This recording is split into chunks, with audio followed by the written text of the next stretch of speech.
For Dave O'Sullivan, first of all, congratulations on an outstanding run at Bridgeton. 20 years there as head coach, much longer as an assistant. But, what went into your decision to say now was the right time to step away? Hey, good morning, Mike. A lot, it's just been ongoing maybe for the past 2 years, just kind of a feeling I've been getting, just slowing down, getting older. Just being there's another assistant coach, Ray Wilkes, longtime assistant, along with Warren DeShields, stepping down also. Just kind of during the season, we kind of just figured it was time. It was more or less just a feeling we were getting it. It's time to kind of get out. So we did. Yeah, go ahead. I was going to say, Coach, you hear that sort of, and it's tough to put a finger on it, right? I mean, and a lot of high school coaches a lot of longtime high school football coaches in South Jersey have stepped down this year, and you see sort of the same, you hear the same things, right? It's not one or two things. It's just a feeling you get. It's tough to describe, right? And you just sort of know it's time more than anything else, right? Sure. Yeah, it is. And as I'm going through that, the scenario in my head, you see other guys around you, along, like you said, Clyde and PJ at Cherokee. But the decision ultimately is your own, and just decided that, it was time. So over 100 wins in that span, and certainly a lot of great teams. And I guess the one that has to stand out is the South Jersey title team back in 1999. And how special was that run? I'm asking you to go back a few years there, but that was the team that put that banner in the school gym. That's the team that everybody points to, and obviously we're going back almost 20 years now. But what kind of run was that? Small school out of Bridgeton, getting that job done there and bringing home that South Jersey title. Definitely was a dream season. Everything for us, anyways. Right, along with other teams, we usually carry a small roster, and everything has to kind of go right. You have to definitely get breaks your way. But for us, staying injury free the whole season, and we had a couple breaks. I think early on that season, we opened up with like a 9-7 win against Lower Cape May to start the season, which could have gone either way.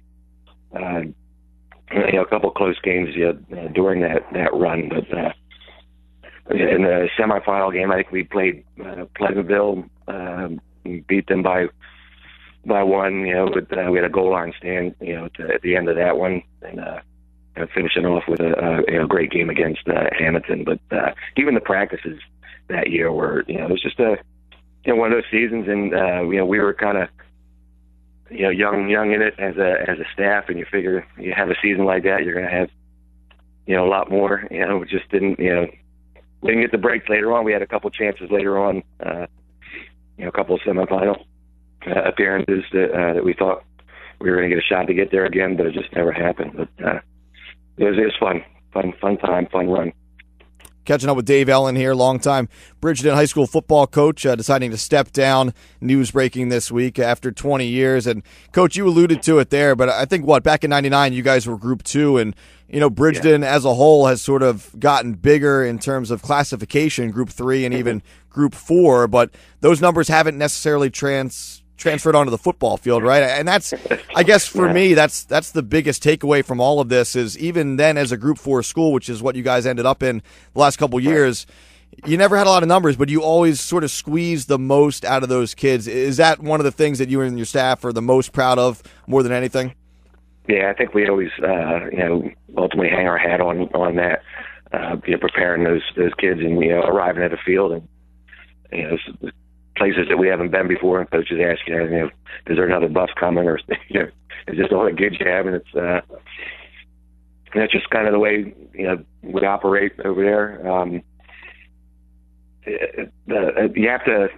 I have to congratulate the coaching staff on that part. I've been blessed, when I started coaching, to be able to surround myself with great people, and I've had a great assistant coaches, and they have gotten the most out of every kid that we've had, and enabled us to compete with the bigger schools. And I think that made it, a lot more enjoyable for us as a staff to really, hang our hat on that aspect of coaching.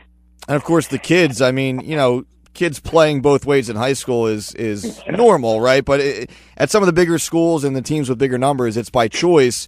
You guys are sort of forced into that spot, and really most of your roster, for many of these years during this run, really had to play both ways. I mean, how tough were some of these kids? And obviously coming from a place like Bridgeton, it's not always the easiest upbringing, but these are kids that came to practice every day and really poured it all out for you and those coaches, and then really never got a break. They had to play defense, they had to play offense, I'm sure special teams in there too. So, even in years where maybe it's just a 500 season or game over 500, how proud are you of the effort from some of these kids? And we know about, the standouts, the Marquise Bells of the world, but it's some of the kids maybe you don't hear their name all the time that sort of built that program up and kept it afloat to what it was during that run.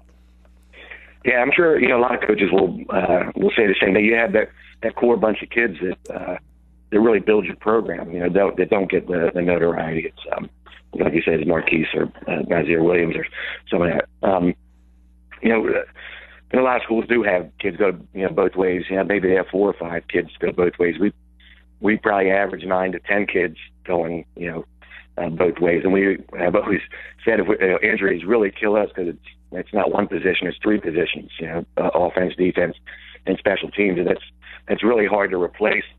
And when you don't have depth, it's even it's even more difficult. And a lot of credit has got to go to those kids. The conditioning factor, they know they have to be in top shape, and the physical factor, and probably we probably paid the price. A lot of games probably in the fourth quarter we weren't as fresh as most teams, but it didn't seem to bother the kids, and they something that they hung their hat in. Being they were always considered, Bridgeton's always considered their kids are always considered very tough and very physical. Dave, not to get too nostalgic here, but, the casual high school football fan is going to remember you on the sidelines or remember the games, obviously. But, now that the news has broken and you've decided to step away, if you can, what are some of the things maybe in between that you would miss the most? And maybe those things you missed are the same things that sort of grind a coach down, but maybe stuff from the practice field or stuff from the film room. I mean, stuff that the public or guys like me don't get to see, but what sort of shapes a high school football program. Yeah, I think that's it. I think if you talk to the other high school coaches, in any sport, it is the preparation aspect of the sport. I love watching film. I love breaking down film. Installing the plays offensive and defensively for the upcoming week. Checking on the kids, making sure they're doing what they're supposed to be doing. Getting your emails from 1,000 teachers about your football players, and you have to a lot of fires that you're putting out. But it's all fast and furious, and you're working to an end goal on Friday night or Saturday, and that's the payoff. And then then it's over, and then it's on film, and 10 years later we're talking about the game. And for me, I'd say we talk about the game, but certain practices that we'll reminisce about. That part, and I'm going to miss, but ultimately that part, is probably what grinds you down as a coach. I mean, some of the other challenges you faced, I mean, rarely did you ever have a kicker or use that kicker at Bridgeton. So, we talk about, obviously, everyone's so pumped up about the Eagles and their run and, Doug Peterson going for 2 so often. And I'm thinking, man, there might be a spot for you on that staff because you guys had to get so creative with your 2-point conversion plays. I can remember being at some of your practices and watching you guys burn through 12 or 15. I mean, but I guess that's some of the fun part, right? I mean, obviously, most high school coaches would love a reliable kicker, but when you don't have one, you got to get a little creative down there near the goal line. Yeah, our staff was always, not afraid. We were never put ourselves in a box, offensively or defensively. We're never afraid to change. That was one thing we hung our hat on too. Very, creative in all aspects, offense, defense, and special teams. The last 5 or 6 years, our special teams. Some people call it a circus. But it was very, very hard to stop. And one thing about that, the players loved to practice it. We would practice it every day, and it was something they had fun doing, and it was enjoyable. And when Joe Tacklit's a longtime assistant actually came up with that, and we had our doubts in the beginning, and then it started working. And I don't know what our percentages were, about conversions, 2-point conversions, but it was pretty high. All right, Dave Ellen, thanks so much for the time. Again, congratulations on an outstanding run at Bridgeton. 20 seasons as head coach with the Bulldogs, the South Jersey Championship back in 1999. Of course, a ton of playoff victories along the way as well. Coach, certainly enjoyed covering you. Best of luck in your quote-unquote retirement, although I'm sure you're not going to step too far away from that football team.